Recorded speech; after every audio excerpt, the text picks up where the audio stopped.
C'est la fête de tout le monde aujourd'hui.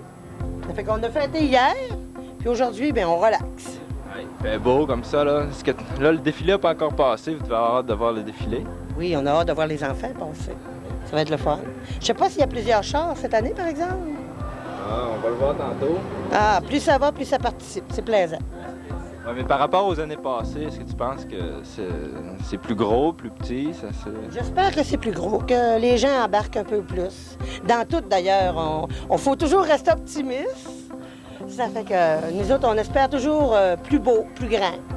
Oui, toujours, toujours. Oui, c'est ça l'objectif optimiste. Là... Québec en fête aujourd'hui, c'est notre fête à tous les Québécois. Prends le point 5, là, c'est pas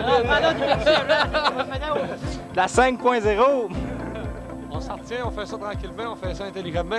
On veut pas faire ce qui est passé à Montréal. Ouais, ça c'est bien. Toi, c'est la même chose pour moi que tu veux faire. Oh, Radio Pepsi, t'as on pas le choix, mais ben, hein? Comment tu trouves la Saint-Jean cette année? Super. Super! Ouais. Par rapport à l'année passée? L'année passée, je serais pas là. Profitons-en. Par rapport à Montréal, c'est Ah ben moi, je trouve ça bien le fun, il fait beau. Quand il fait beau, on peut prendre une bonne bière froide. C'est pas ma sorte, là, mais ça m'a été donné. Puis quand c'est à Saint-Jean, c'est encore mieux. C'est une meilleure occasion. Ben, il fait plus beau que l'année passée, tout cas. Il mouillait l'année passée. Il mouillait? Comment se déroule pour toi la Saint-Jean, Sam? Bon, j'ai descendu ici du Québec pour fêter Saint-Jean pour ici parce que c'est une gang de pétés puis j'aime ça par ici. T'as-tu été au feu hier? Ben oui, puis j'ai descendu un chum du Québec avec moi puis il est venu avec moi au feu puis hier soir il s'est blessé les chevilles, on tombe sur les cailloux puis il a besoin d'une drive au Québec puis s'il y a quelqu'un par là qui monte vers le Québec, au pire par Tadoussac. Ah. C'est bien, Sam. Merci beaucoup. Est-ce qu'on pourrait voir tes yeux en terminant?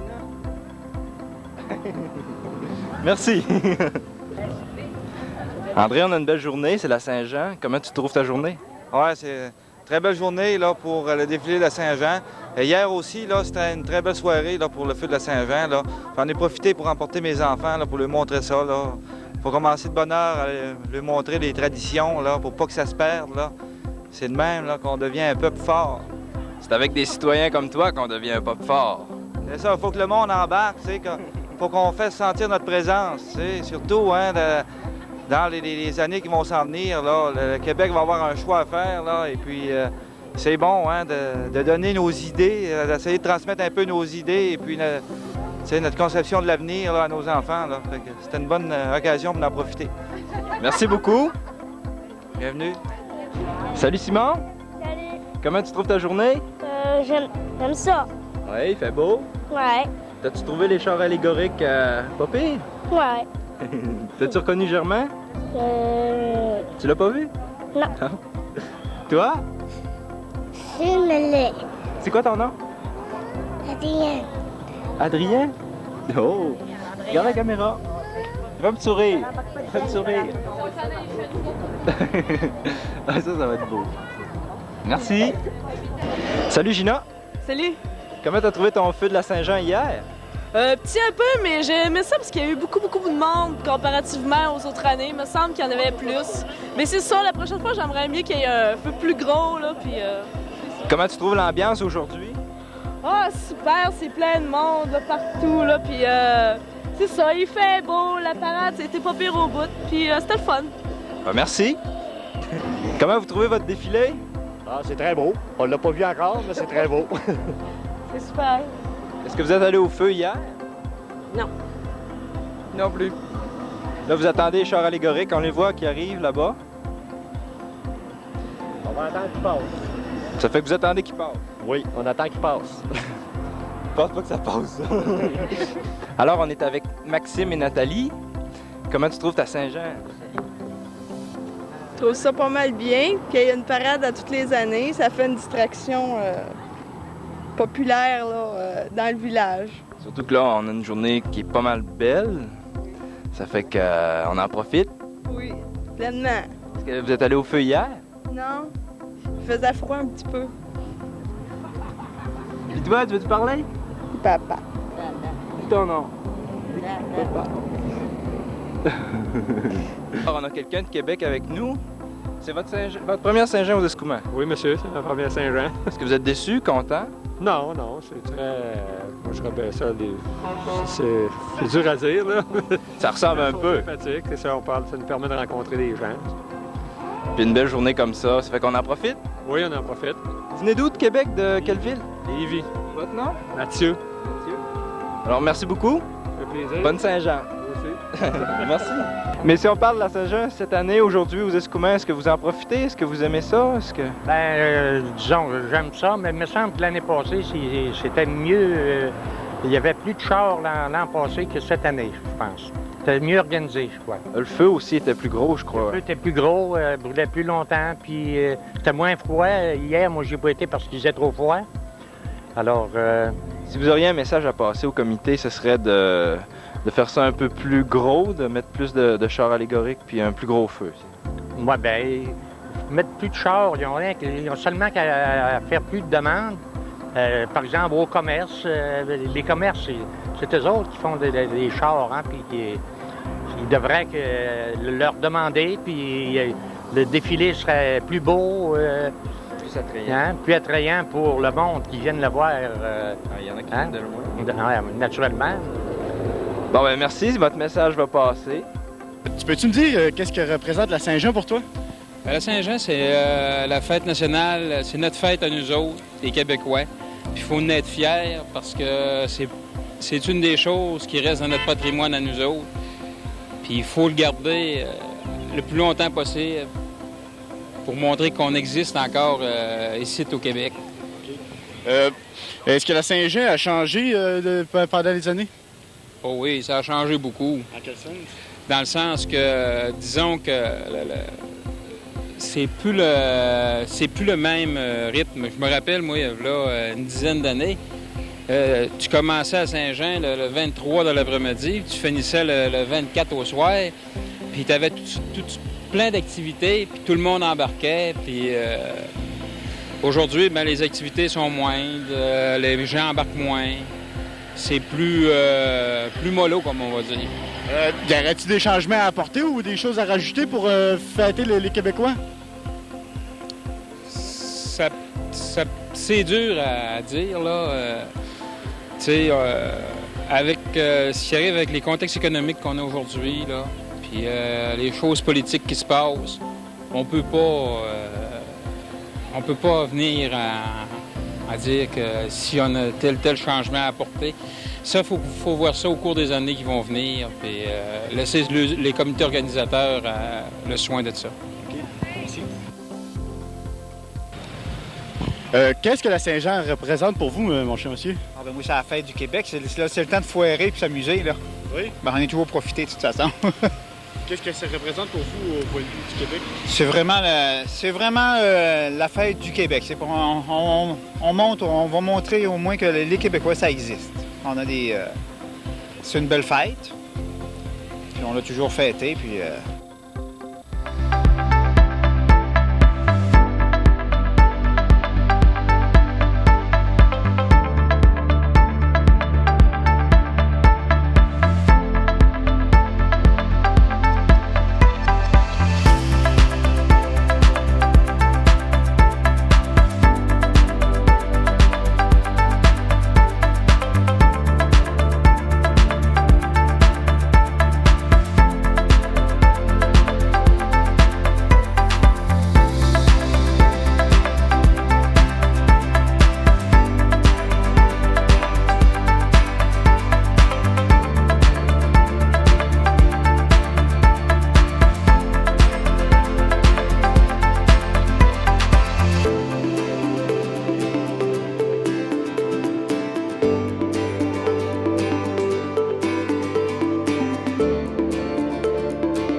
puis ça me fait plaisir de répondre à votre demande parce que ça fait quand même 1 an et demi qu'on est au pouvoir, puis je pense que avec la faible assistance qu'on a à nos réunions publiques, je pense qu'il est tout à fait normal qu'à un moment donné qu'on fasse le point, puis qu'on fasse connaître l'état d'avancement sur différents dossiers dont le conseil municipal travaille depuis un bon bout de temps.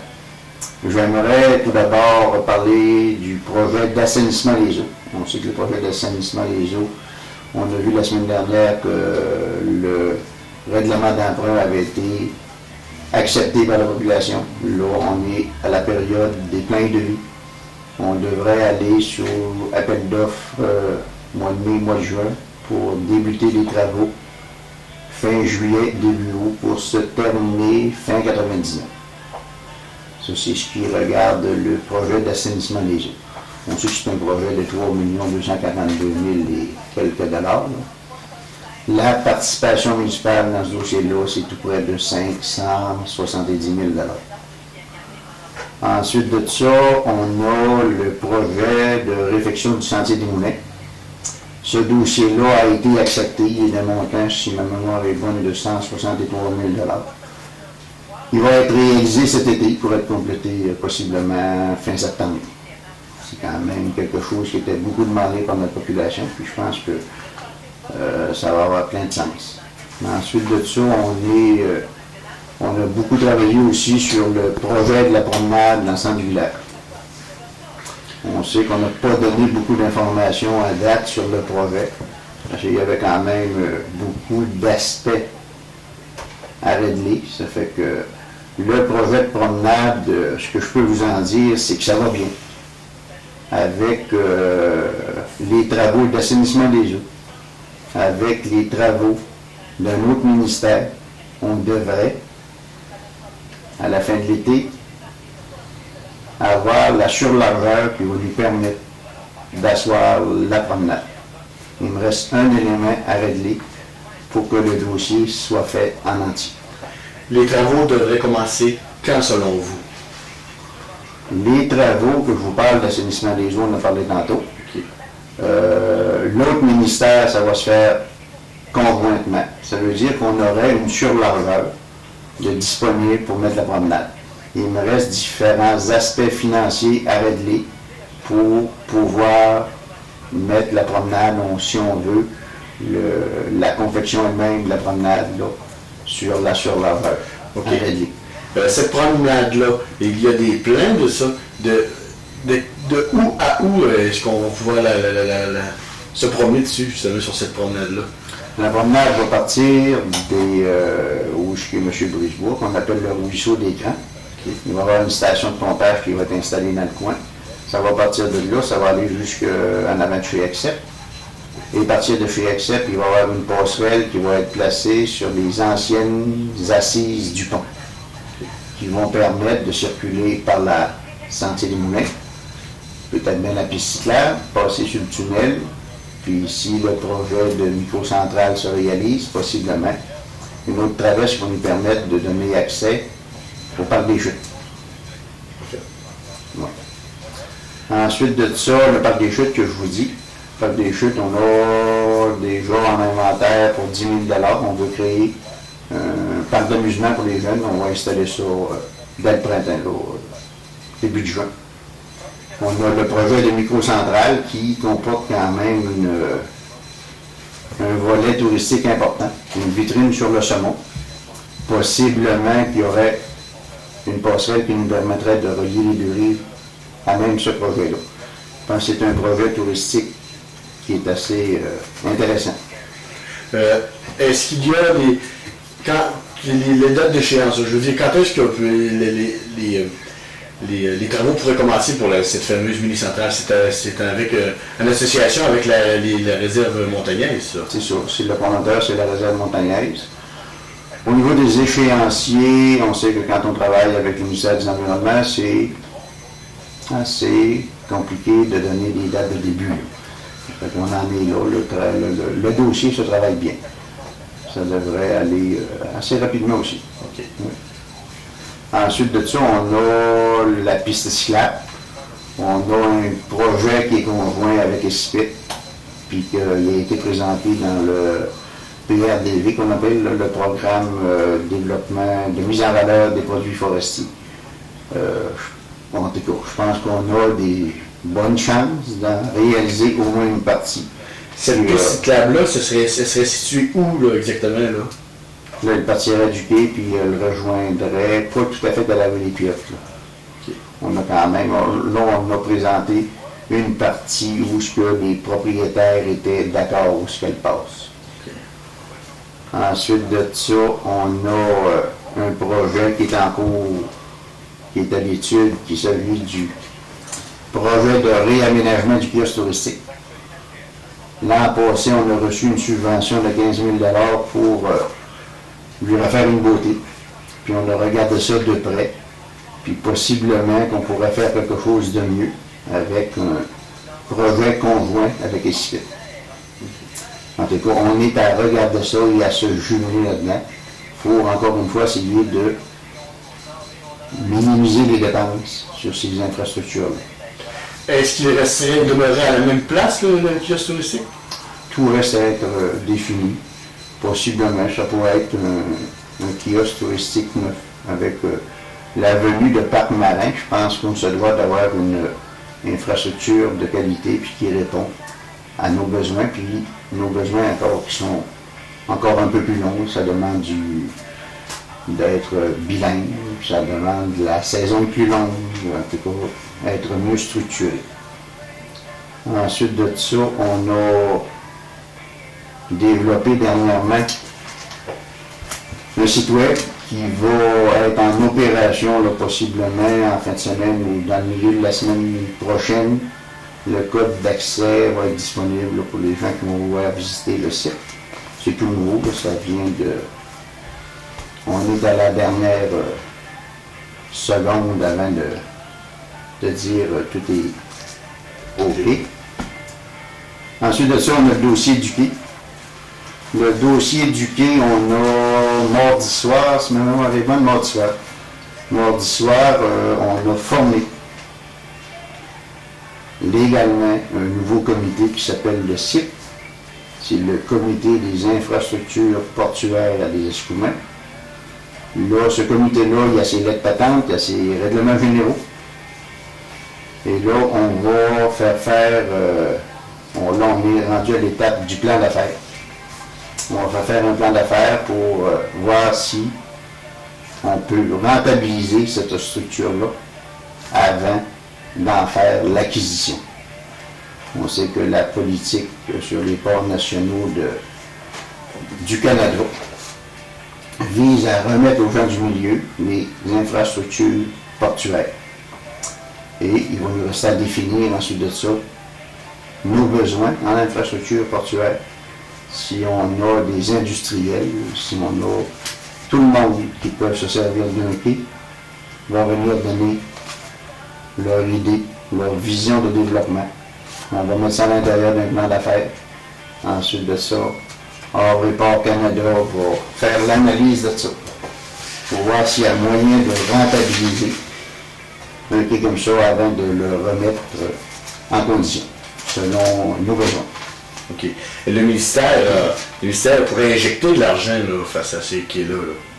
Le quai, si la preuve est faite par le plan d'affaires qui a rentabilité, vont remettre en parfaite condition les infrastructures portuaires. Parce que c'est leur bébé, ça, c'est eux autres. C'est leur bébé, puis avant de le remettre aux gens du milieu, il va falloir le remettre à neuf selon les besoins qu'on va avoir mis dans le plan d'affaires. Ensuite de ça, on a un dossier sur les logements pour les personnes âgées. On sait qu'on a un recul important à combler de ce côté-là. Mais par contre, que les programmes qui existent présentement ne sont pas tout à fait adéquats. Je pense que la mise de fonds du milieu là, est trop importante. On ne peut pas aller beaucoup en profondeur là-dedans. Mais on fait des pressions présentement pour essayer d'avoir un programme plus accessible. Ensuite de ça, on a le dossier du camping. Déjà, ça fait longtemps que ça se passe. Je pense que ça fait une douzaine d'années, on a réactivé ce dossier-là. On a refait les plans, on a mis les chiffres à jour. Puis on attend de voir si, du côté financier, de quelle façon ce dossier-là pourrait arriver à terme. Est-ce que vous croyez qu'il pourrait être à terme d'ici fin 99? Je ne croirais pas, je pense que c'est un peu rapide, là. Mais tous ces dossiers-là, touristiques, sont quand même reliés à une décision, un choix que le monde municipal a dû faire concernant le centre d'éveil. On a beaucoup de dossiers que vous ai énumérés. Puis le centre d'éveil, on sait que la décision a été prise de fermer le centre d'éveil parce que la municipalité n'est plus capable financièrement de supporter les déficits accumulés de ces édifices-là. Le déficit était de combien par année pour du centre d'éveil? C'est environ 30-35 000 annuellement et la fréquentation est par jour en moyenne moins de 10 personnes par jour. Ça fait que pour nous, il fallait faire un choix, il fallait, comme j'ai dit au début, il fallait revoir notre façon de faire. Puis je pense que si on réussit la vente du centre d'éveil, ça va nous dégager un montant d'argent qui va nous permettre d'aller plus loin dans les dossiers que vous ai énumérés tout à l'heure. Okay. Mais c'est certain que si on ne se dégage pas une marge de manœuvre, nous n'avons pas les sous suffisamment pour rendre à terme les dossiers que j'ai énumérés. Okay. Si le centre d'éveil n'est pas vendu, si la MRC n'accepte pas la vente du centre d'éveil, ils ne veulent pas l'acheter, qu'est-ce qui se passe au niveau du centre d'éveil? Est-ce que vous avez une autre alternative? Le centre d'éveil, si la transaction n'a pas lieu, je pense qu'on aura beaucoup sensibilisé le milieu sur les outils touristiques que nous avons en main et qui sont très peu utilisés. Puis peut-être bien qu'on ne reçoit pas toute la collaboration de tout le monde pour bien faire fonctionner ces infrastructures-là. Mais de plus en plus, la vision du conseil municipal actuellement, c'est que quand on va dans une dépense touristique, de plus en plus, notre orientation va être vers des équipements qui vont servir à la fois pour le citoyen et à la fois pour le touriste. Quand on parle de promenade, quand on parle de sentier des moulins, quand on parle de piste cyclable, quand on parle de parc des chutes, c'est tous des projets qui vont servir à toute la population, y compris le tourisme. Je pense que le temps est peut-être révolu de consacrer des montants d'argent importants qui visent essentiellement le tourisme et dont la durée est de 2 mois et demi à 3 mois. Je pense que c'est des infrastructures qui sont lourdes à opérer, qui sont dures à soutenir, et de plus en plus on va s'en aller en se guidant sur la beauté du village pour se développer. Okay. Autre dossier, le centre des loisirs marins maintenant. On sait qu'il y a des difficultés financières, là, mais c'est un attrait touristique important, là, je crois, pour les Escoumins. Qu'est-ce qui se passe au niveau du centre des loisirs marins? Est-ce qu'il va y avoir de l'aide gouvernementale qui pourrait peut-être aider, ou est-ce que c'est la municipalité qui va forcer pour qu'il demeure en place? Le centre de loisirs marins, je ne vous cacherai pas que la situation qui existe présentement est à l'extrême de la fragilité.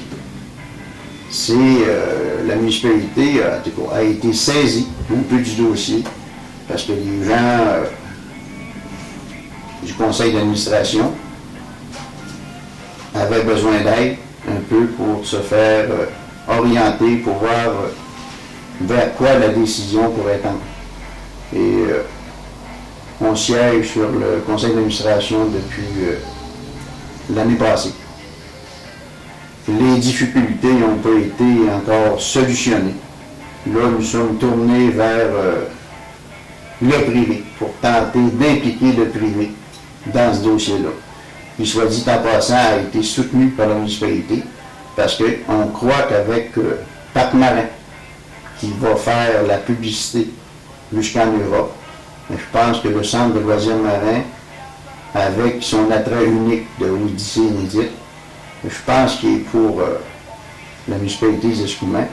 Je pense que ça va être l'activité qui va nous permettre de sortir de notre région, de notre province et même du Canada. Je pense que c'est un dossier important, mais par contre,